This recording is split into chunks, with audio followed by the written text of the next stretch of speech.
કેશોદના કાલવાણી ગામે એક શખ્સના ત્રાસથી ગળાફાંસો ખાઈ લેતા યુવકનું મોત થયું છે।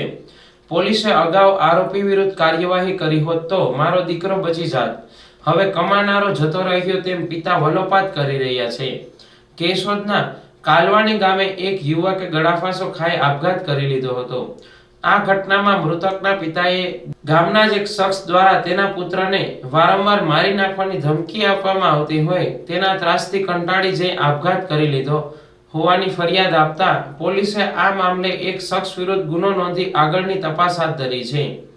આ અંગે મળતી વિગત મુજબ કેશોદના કાલવાણી ગામે ભાવસિંહ ઉર્ફે મયુર અમુભાઈ ધાના ઉંમર વર્ષ 30 નામના યુવાને તેમના ઘરે લોખંડની આડીમાં સાડી બાંધી તેમાં લટકી જઈ ગળાફાંસો ખાઈ લીધો હતો। મૃતકના પિતાએ આપઘાત પહેલા તેના મોબાઈલ ઉપર પુત્રનો ફોન આવતા આરોપીઓએ તેમને ધમકી આપી હોવાની વાત કરતા પિતાએ હમણાં હું આવું છું, મારા રહેતા તારો કોઈ વાળ વાકો ન કરે તેમ કહી સાંત્વના આપી હતી। જ્યારે હું ઘરે આવ્યો ત્યારે તેણે આપઘાત કરી લીધો હોવાનું પિતાએ જણાવ્યું હતું। અમુભાઈ દારાભાઈ દાના, માજી સરપંચ ગામ કાલવાણી। આજે મારા દીકરાની શમશાન યાત્રા નીકળી છે। શમશાન યાત્રા નીકળવાનું કારણ કે આજ કાલે શનિવારે 5 વાગે મારો દીકરો તોલમાંથી કામેથી આવ્યો, વાડીએથી આવ્યો ને સીધો રોવા માંડ્યો। મને કીધું પપ્પા આપણને જીવવા નહીં દે। કોણ? તો અનુરૂધસિંહ સખિયા ને એના મળતિયા, બરોબર, ખનીજ માફિયાઓ છે એ બધા, એ આપણે જીવવા નહીં દે, આપણે મારી નાખીએ। હાઈ જે 50,000 લાખ રૂપિયા કમાય આપણે ભોગવા ન દે। મેં કીધું કાંઈ વાંધો નહીં દીકરા, હું બેઠો છું, તું તારી પાછળ તો તારો વાળ વાકો ન થવા દઉં, બરોબર। એ મારો દીકરો જમવાનું હોતે લેવો તો ભેગું, એટલે મેં કીધું હું કેશોદ દરેક અગત્યાને કામે જાઉં છું, આગળ કલાકમાં આવું, બરોબર। મારા આવવામાં થોડીક વાર લાગી, હું 8:30 પોણા 9 આવ્યો, ત્યાં મારો દીકરો આપણે આડીએ ટીંગાતો હતો, હાડી બાંધીને ટીંગાતો હતો। અમે બધા રાડ થયા, મેં દાંતરડું લઈને મારા દીકરાને કાપ્યો। અને આજથી 4 મહિના પહેલા મેં પણ દવા પીધેલી હતી। મેં દવા પીવાનું કારણ એ જ કે મારા દીકરાએ વિડીયો વાયરલ કર્યો હતો। વિડીયો વાયરલ કર્યો એટલે પોલીસ વન સાઈડ આવીને મારા દીકરાને ગાંઠનો કિડનેપ કરીને 24 કલાક કેશોદ પોલીસે રાખ્યો। ને ગાંઠનું નિવેદન જે લખાવ્યું મને ખ્યાલ નથી, મારા દીકરાને ધમકાયો, માર્યો ને પૂર્યો, એટલે મારો દીકરો ગાંઠનો બી ગયો। છેલ્લે એને વિડીયો મૂકવો હતો પણ વિડીયો મૂકી ન શક્યો। એ મારી પોલીસ ફરિયાદ છે, એ પોલીસ ફરિયાદમાં મને ન્યાય નથી મળ્યો।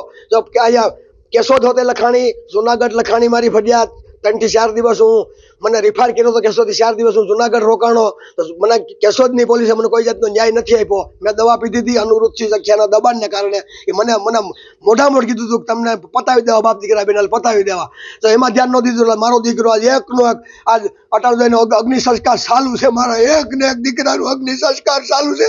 તો આમાં મને ન્યાય નહીં મળે તો હું પોલીસ ખાતાના હાથ જોડીને કહું કે અમારા તત્વો અને ખનીજ માફિયાઓને તાત્કાલિક અને પકડે સાહેબ, તમારી નમ્ર વિનંતી છે। હું એમ નથી કહેતો કે હું આગળ જાય, આઈ નહીં, મને કેશોદ પાસે જ મારે ન્યાય જોઈએ છે, કેશોદ પોલીસ પાસે મારો એક ને એક દીકરો ખોઈ બેઠો। તેથી જો તમે સાહેબ કાર્યવાહી 4 મહિના પહેલા અનુરૂધસિંહ સખિયામાં કરી હોત તો મારો દીકરો આજ જીવતો જાગતો હોત। તમે ન કરીને મારો દીકરો આજ ભોગ બન્યો છે। ખનીજ માફિયાઓ છે, 24 કલાક પારા તોડે, શમશાનું વલ્ય છે, ગૌસર ખેડે છે, એના મારી પાસે પુરાવા હોતે છે। એટલો મને હેરાન કરે છે, કોઈએ ત્યાં મારી વાતમાં દીધું નહીં, મને ક્યાંય ગામમાં ન્યાય ન મળ્યો। એટલે હું માજી સરપંચ, હું નિરાધાર થઈ ગયો। મને શ્વાસ છે, મને કામીન દેવાવાળો મારો એક જ દીકરો હતો। અટાણ મારી 55 વર્ષની ઉંમર છે, વાર્તા પૂરી થઈ ગઈ, મારી દુનિયા લૂંટાઈ ગઈ। હવે મારે કેમ જીવવું એ હવે મારે વિચાર કરવાનો છે। પુત્રને સરકારી હોસ્પિટલે લઈ જતા હાજર ડોક્ટરે યુવકનું મોત થયાનું જાહેર કર્યું હતું।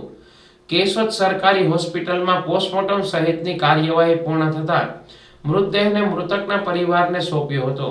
પોલીસે મૃતકના પિતા અમુભાઈ દારાભાઈ ધાનાની ફરિયાદ આધારે આરોપી અનિરુદ્ધસિંહ ભોજુભાઈ ઝાંખિયા વિરુદ્ધ ગુનો નોંધી વધુ તપાસ હાથ ધરી છે। મૃતકના પિતાએ ભૂમાફિયાઓના કારણે તેમના પુત્રએ આપઘાત કર્યો હોવાની રડતા હૃદયે વ્યથા ઠાલવી હતી। મૃતકે 4 મહિના પહેલા સામેવાળા આરોપીઓ સહિતના ગાળો કાઢી કહે છે કે આમને તેમને તમારા ઘર પરિવારને ઉકલાવી નાખવા, આથી અમારે કરવું શું? 3 વર્ષથી અન્યાય થાય છે તો અમારે જાવું ક્યાં? અમારો આખો પરિવાર છે, અમારે ટીકડા પીવાનો વારો આવ્યો, હવે કરવું શું? વારંવાર કાયમી ડેઈલી સર્વિસ અમારી ઉપર આવું જ કરે, અમે જો આખું ઘર ટીકડા પીશું તો જવાબદારી એમની આવશે। ગાયરું કાઢે અને એમ કહે કે તમારા આમ ને તેમ ને કે તમારે કે ઘર પરિવારને કે ઉકલાવી નાખે. તમારે હવે કરવું શું? અમારે આ 3 વર્ષથી અમારી ઉપર હાવ અન્યાય થાય છે. અને હવે પાછા ફેરથી નામ દઉં છું. એક જયેશભાઈ માજી સરપંચ છે રંગપરના, એક કાંતિલાલ ખેતા દલિત સમાજ, અનિરુદ્ધસિંહ જખિયા, રણજીતભાઈ દયાતર, રાજુભાઈ એ દયાતરસ છે. તો અમારે જવું ક્યાં? અમારે આખો ઘર પરિવાર છે, અમારે ટીકડા પીવાનો વાર આવ્યો. હવે કરવું શું? અમારે વારંવાર કાયમી ડેઈલી સર્વિસ અમારી ઉપર આવું જ કરે. હવે અમે તો આખો ઘર ટીકડા પીવું ને, જવાબદારી બધી એની આવશે.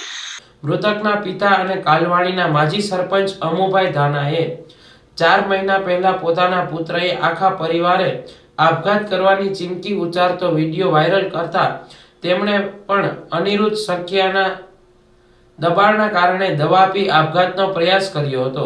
ત્યારે મેં પોલીસમાં ફરિયાદ કરી તો આરોપીઓને છાવરી પોલીસ એકતરફી કાર્યવાહી કરી મારા પુત્રને કિડનેપ કરી 24 કલાક પોલીસે માર્યો, ધમકાવ્યો અને પૂર્યો તેવા આક્ષેપ કરી અમારી કેશોદ અને જૂનાગઢ ફરિયાદ કરી છતાં પોલીસે કોઈ કાર્યવાહી ન કરતા આજે મારા દીકરાની સ્મશાન યાત્રા નીકળી છે. મૃતકના પિતાએ અગાઉ તેમણે આપેલ ફરિયાદના આધારે પોલીસે આરોપી વિરુદ્ધ કાર્યવાહી કરી હોત તો આજે મારો પુત્ર જીવિત હોય તેવા આક્ષેપનો જવાબ આપતા ડીવાયએસપી કચેરીના એસપી બીસી ઠક્કરે યુવકના આપઘાત પહેલા આવી કોઈ ફરિયાદ કેશોદ પોલીસ સ્ટેશનમાં નોંધાઈ નથી તેમ જણાવ્યું હતું. કેશોદ પોલીસ સ્ટેશન ખાતે આપઘાતના દુષ્પ્રેરણનો એક બનાવ જાહેર થયેલો છે, જેમાં ફરિયાદી અમુભાઈ ધારાભાઈ મૈયા દરબાર કે જેઓ કાલવાણી ગામના રહીશ છે, તેઓના પુત્ર ભાવસિંહ ઉર્ફે મયુર ને આ કામના આરોપી અનિરુદ્ધસિંહ ભોજુભાઈ જખિયા રે કાલવાણીવાળાઓ માનસિક ત્રાસ આપતા હોય અને તે અંગેનો અગાઉ એમણે વિડીયો પણ વાયરલ કરેલ.